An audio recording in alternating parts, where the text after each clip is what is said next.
Today on Clear Your Clutter Inside and Out, we're talking about embracing good enough. Do you tend to be a perfectionist even if it drives others around you crazy? Have you found some of your standards or the expectations of others impossible at times? Are you often tired or sad because you feel like you failed? Learn how to accept good enough as we continue our month focused on starting over.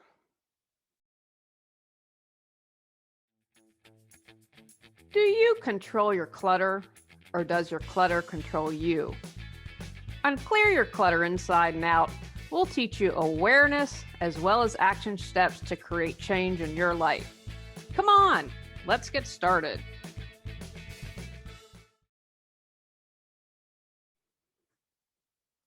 Today's episode was inspired because I used to be a perfectionist.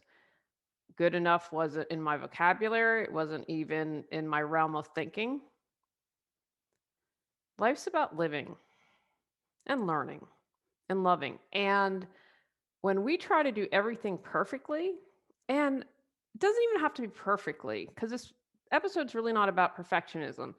It's about having an impossibly high standard, and it just sucks the joy out of all of it, right?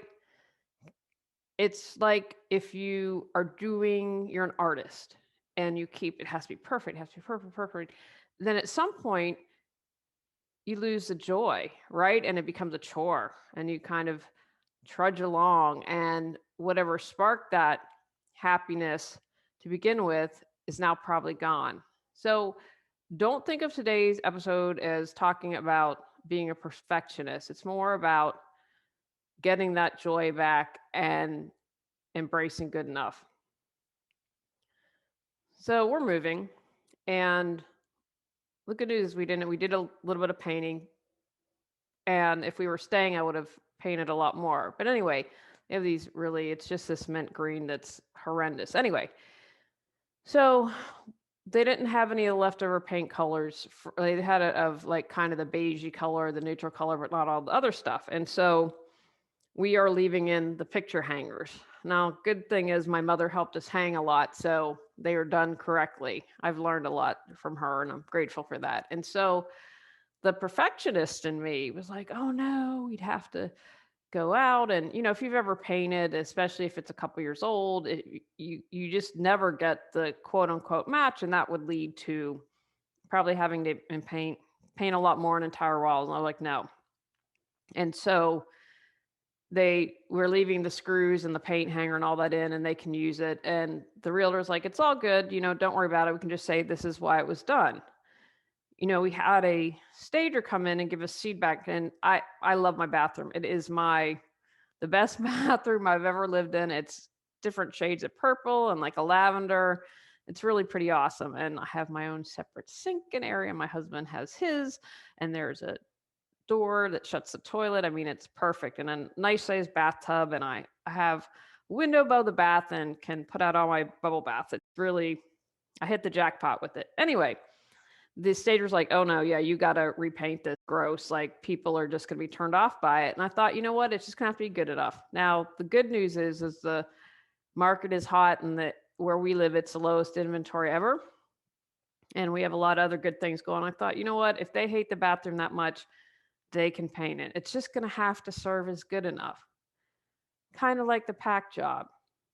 As long as it doesn't get broken, it's good enough. I've been taking all the breakable stuff up. I'm just before I've been like, oh, it's got everything labeled, blah, blah, blah. For everything that I'm dealing with now, good enough has to suffice. The books I did are another great example. I have proofed them. I have had, before published, 2 grammatical errors, Freudian slip there, editors, because my grammar is stinky, and for content, another one for content. So 3 editors. They've been proofread by people numerous times. I'm sure someone's going to find another typo. That just probably is going to happen. You're going to get what you need from the books. And so I had to get to, and I think it's part of the writing process, creative process. Like, oh my gosh, I can massage it, make it better, blah, blah, blah. I could have edited forever and never published a book, and I didn't want to be in that space. So the books are good enough. They're serving their purpose to support people. Kind of same with the website. I'm sure there are ways to take it another level. You know what? It's good enough. It people can learn about me. It serves its purpose.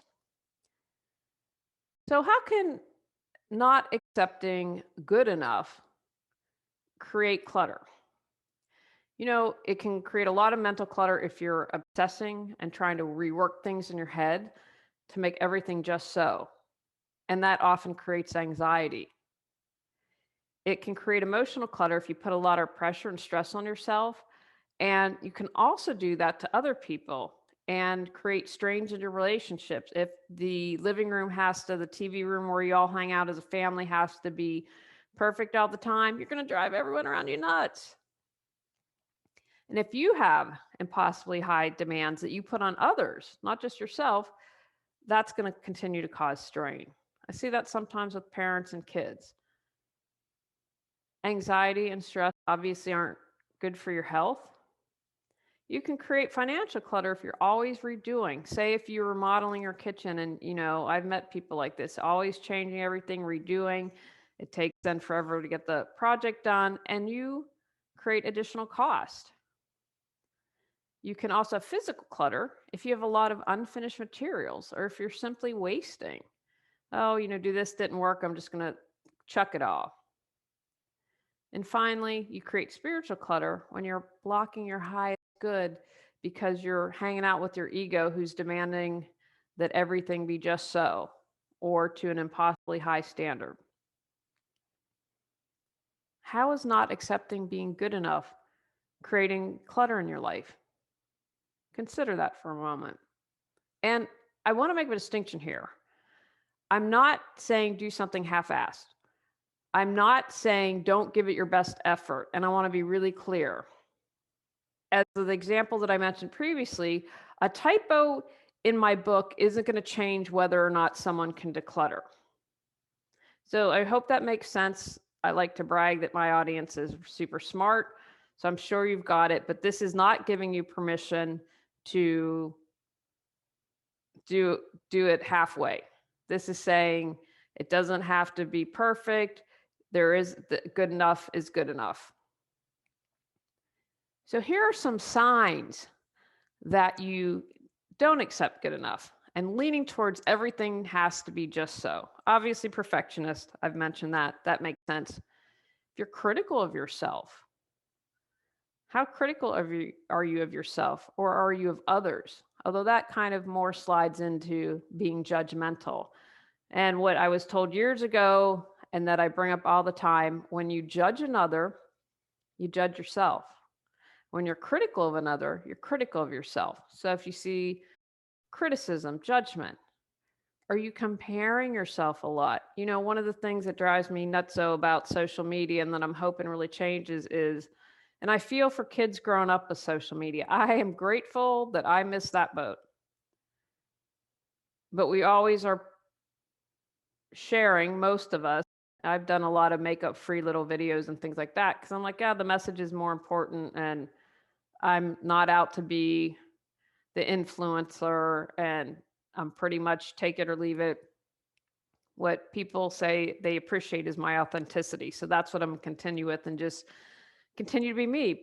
But if you're always seeing these lives that are curated, it's not reality and that you can get caught up in comparison. You have a lot of anxiety. Another way, if you're not taking accountability, because you think, oh, it's not the way it needs to be. Oh, I'm just going to wipe my hand cleans of it and back off. And if you have a lot of uncompleted projects,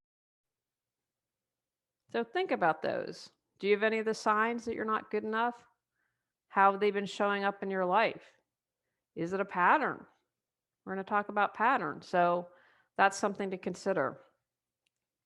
Now, I'm going to do a little bit of, I don't know if it's oxymoron paradox here, but stay with me for a moment. First, I want you to consider where you don't feel good enough. because that's the paradox here. So I've got to bring in one of my all-time favorite quotes from Miss Eleanor Roosevelt. No one can make you feel inferior without your consent. No one can make you feel good enough or not good enough without your consent. Or no one can make you feel fill in the blank. But that's one of my all-time favorite quotes. I often say that I believe things distill down to not feeling good enough, worthy enough, or loved. And that's something that is huge to me. So I'm going to encourage you to consider, where do you feel that way? Explore this clutter. And you remember, you don't need to get to the story. You don't need to figure out where it came from. What is the feeling of not good enough? And where do you feel it? Now, it might not be expressed as feeling good enough. We have lots of layers to everything, and it might come out as anger. It might come out as fear. I tend to hold things in my stomach when I'm not feeling good enough. What I try to do is completely feel it so I can release it. I have I have had a lot of pain in my left hip. Now I know that the left hip is related to moving forward. I know I've got some resistance going on, and I think maybe that's my ambivalence towards moving. There are lots of great things, but I have some ambivalence, and that's okay. And I have to embrace that and say it's okay to feel, I don't know how this is going to work out. When you embrace where you don't feel this, then you can fully embrace good enough in what you do. You did your best, it's ready to go and move forward. It's a little bit of the paradox there, so hopefully that's making sense. How do you embrace good enough? Unplug. Social media isn't real. Don't let that be your measuring stick, because, I've shared before, people are using, I think there's another term I use, but I would call it Photoshop. Using Photoshop, they're spending hours to get a picture of a piece of fruit. All these crazy things they do. It's not real. Is that really how you want to spend your energy and time? So step away, unplug. Get out of the comparison trap. I know that I did an entire episode on comparing, so if you need to, check that out. But stop comparing yourself. You're on your own journey, your own path. Even if someone has similar journeys they're going on, similar upbringing, you're still unique. It is your path. In my belief system, I believe we chose the lessons we wanted to come here and learn on this crazy place called Earth. So get out of the comparison trap. Embrace progress, not perfection. That'll help ease you up and allow you to embrace good enough. I remember when my baby brother's 8 years younger than me, and is what I would consider a typical baby brother. And even in his 40s, this has not stopped. And his son, Mac, my nephew, who I love dearly, is a lot like his father. Although my niece, Emma, I think is even more so like my brother in this disregard. There are only a couple people that can really tease me to death, and they are three of them, and get me to take a step back and laugh at myself. So anyway, I remember when we had the rehearsal dinner for Justin, and I don't know what I said. We were rehearsing, walking down the aisle, and I said, "Oh, good enough or close enough," and he's like, said some kind of thing like, "Practice makes permanent," to just give me a hard time. But I'm going to encourage you to let that one go and go with progress, not perfection. We're always going to be learning. I hope that's my motto. I'm always going to be learning, hopefully, until the day I go to the next adventure. And so it's not about reaching some apex or some enlightenment. I used to think that all the time. It's like, what can I learn in this lifetime? How can I move forward? Do you have obsessive, repetitive, or unsettled thoughts? Are you often overwhelmed or anxious? Do you spend most of your mental energy in the past or in the future? Ready to kick your fear to the curb? Get control of your clutter so your clutter doesn't control you. Reclaim time, money, sanity, and resources. Mental Gut Clutter 365 Journal Prompts supports you in clearing your mental clutter. Free gift with purchase to support you even more in your journey to declutter your life. Halt your negative voice, that little critical, that ego. Remember, that's not your soul. Your soul is saying, "Good job, girl. Keep going." I've been meditating with my first ever teacher, and I love her dearly, and I crack up. And so we do this meditation, and you talk to your soul, higher self, sovereign self, whatever you want to call it. And my sovereign self, first of all, our hair always looks awesome. I would like to wake up every day and have hair like that. But she's always, you can just feel it when I'm in touch with my soul, completely different vibe than when it's the ego. So that's a good way. How does that feel to you when you hear that voice and check in? Because your soul's always going to be supportive. It's not to say that it's not going to say, "Whoa, hold on now," or tell it like it is, which sometimes, if you're sensitive, that might be like, "Oh, that's coming across harsh." But there's a difference between that and being and being critical. So just stop the tape playing in your head. Heal any trauma you have, or the voices in your head, or the people around you telling you you're not good enough. We're sponges when we're kids and we absorb everything, and our perspective is limited. So if we have something traumatic, or even if just in everyday living, we get these false messages. I can still tell you things that adults said to me as kids that I've had to break and say, "That's not true." That might have been their truth, but it's not my truth. So any healing you do, we're going to talk about healing later in the month, really is going to support you in this. List all of your awesome sauce qualities. I know you have them. I know there are things that you are amazing at. And if you're struggling with this, ask the people around you that love you. They might give you a perspective that you didn't think, like, "Oh, wow, I am really good at that. Oh, I'm a good listener. Oh, I didn't realize that." Or, you know what? Balancing the checkbook every month. I admire that. My checkbook never comes out the same. That's a thing to be proud of yourself for. That you're kind. Kindness is a quality that seems to be in limited supply these days. So don't underestimate all of those amazing things about yourself. And what I'm going to encourage you to do, write it out. Write all the list of all the groovy things about you and put it where you can see it, and remind yourself of that. You are good enough. You are worthy, and you're loved. A biggie coming up: adjust your standards. I know for some people that is going to be a huge struggle. And again, when we dig deep, when we're willing to examine ourselves and what's going on, then you have compassion for yourself. And you just have to adjust it. And I'll share a little thing that kind of cracks me up. One thing that I have been able to completely embrace good enough is when I iron. I am not a good ironer, and I embrace it. I tell this funny story. My parents were visiting me when I was living in Los Angeles, and my dad said, "Can you iron my pants?" So I ironed my dad's pants. He looked at him and said, "Can you have your mother iron my pants?" So, luckily my husband's not a perfectionist. I was reading something the other day about a woman from 70, and she said, "If I have a stain on my shirt, a wrinkle on my shirt, the world will live." And that's kind of how I feel. Like, my ironing job is okay. It's good enough, right? And I completely embrace that.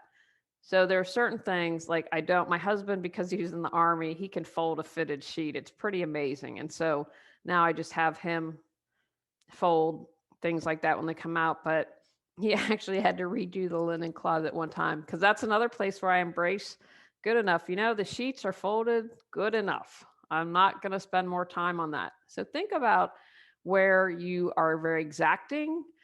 Everything has to be just so, or people are like, "Whoa, my gosh, slow your roll. This is too much for me." Think about where you've have that feedback, or take time to think yourself, and those might be areas where you need to adjust your standards.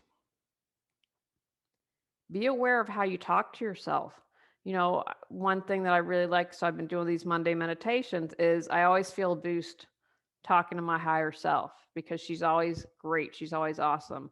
So one of the things I have cut myself slack on, I am doing a talk and I'm super excited. And so I posted in a career group I'm in for my college. And I was like, my brother speaks a lot and I thinks I have more slides and I have too many slides. And everyone gave me feedback. And it was great because I was like, oh, I'd forgotten I could do this, or oh, I didn't know I could do this in PowerPoint. And so my presentation just got up level.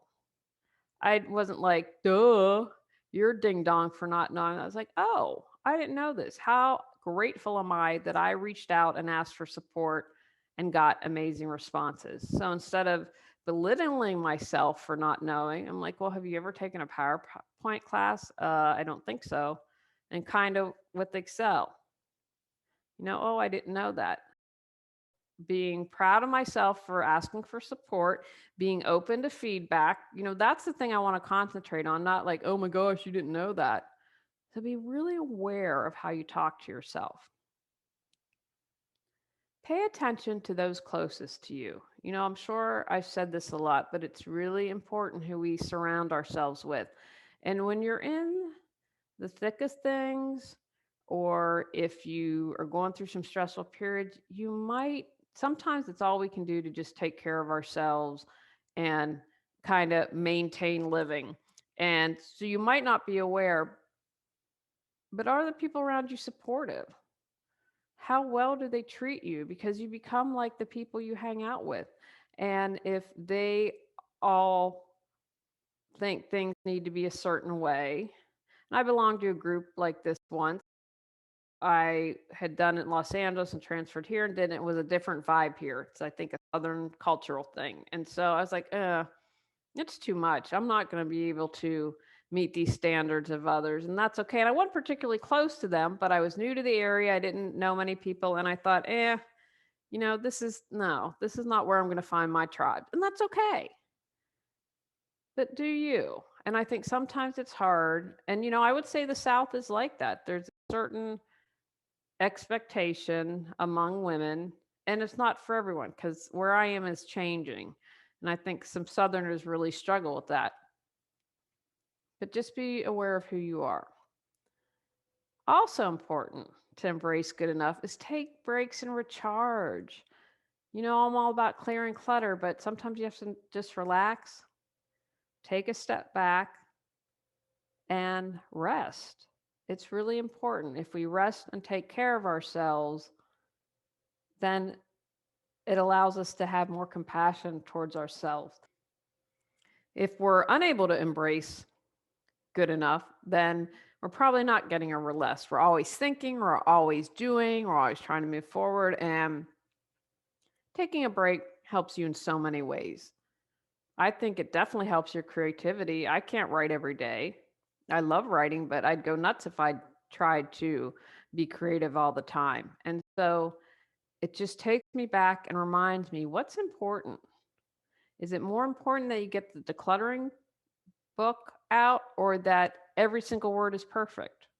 Right? It reminds me when we're able to spend that time and being quiet and focus on what really matters. If you're able to, again, even 10 minutes a day, just sitting quietly. The other day I was like, you know what? I just need to sit for 10 minutes and close my eyes and put a heating pad on my back. And that's what I did. So make sure that you are taking breaks and recharging. And I'll just share this little tidbit that someone taught me years ago. I used to, especially when I started out my business, and probably in general in life, I did this where I would just schedule so much. And someone said, make way for opportunity. Don't pack your schedule so tightly that if an opportunity comes up, you're able to embrace it. And a couple times that's happened really great. I'm like, hey, I can do an interview, or hey, I can grab that appointment. Don't pack your schedule. Allow time for things to happen. Love yourself exactly as you are. Not easier said than done, but I've experienced when I've loved myself completely and resistance melts away, it makes all the difference in the world. Because I know in every moment I'm good enough. I don't have to try to prove it to myself or anyone else. I accept myself for who I am. I love myself for who I am. And everyone else can pound sand. And that's not an arrogant point. That's a firm, strong belief. Hey, I have every right to be who I am. And if that doesn't meet your expectations or what you consider ideal, that's okay. But I'm going to embrace myself. Think about what a different world we'd live in. I'm always talking about sharing your gifts with the world. But if everyone loved him or herself or their selves, what kind of world would we live in? We'd live in a very different world because if we loved and accepted ourselves, we wouldn't need to go to war. We wouldn't need to take from another. We'd be happy with what we had. We wouldn't need to prove we were more powerful than another. When you love yourself, then you don't need to do those other things. And really, when it boils down to it, isn't that what we're here for? Just to love ourselves, learn some lessons, and see how can I keep embracing love? And again, easier said than done. I am far from loving myself exactly as is, but I work on it. And I know the older I get, it's like the good example of when I just try to control everything, when I just kind of relax into it, I know that then it's going to be okay. It's going to be okay. And I can love myself a little more. And finally, trust that all is happening in divine timing. And I might mention this more than once this month. Apologies, but when I kind of go with what I'm inspired to write, and the more I live this and let it go, the more life easily rolls along. If you trust that everything's happening for your highest good, then that allows you to kind of be like, okay, that if I put the book out when I did, if I put the art project out, if this happened, it is good enough because it's all unfolding as it should be. And remember, no matter what, you are good enough, you are worthy, and you are loved. Take actions from today's podcast. Acknowledge where you're not accepting good enough has created clutter in your life. Be aware of the signs that everything has to be just so. Contemplate where you don't feel good enough. And release any of the emotions and feelings that go along with that. Embrace being good enough. Trust that all is happening in divine timing. On our next episode, we're talking about where you need to make peace. Go out, clear your clutter to create the life you choose, deserve, and desire. When you clear your clutter, you can share your gifts with the world. Sign up for our free newsletter at reawakenyourbrilliance.com. If you've enjoyed Clear Your Clutter Inside and Out, please rate, review, and share us.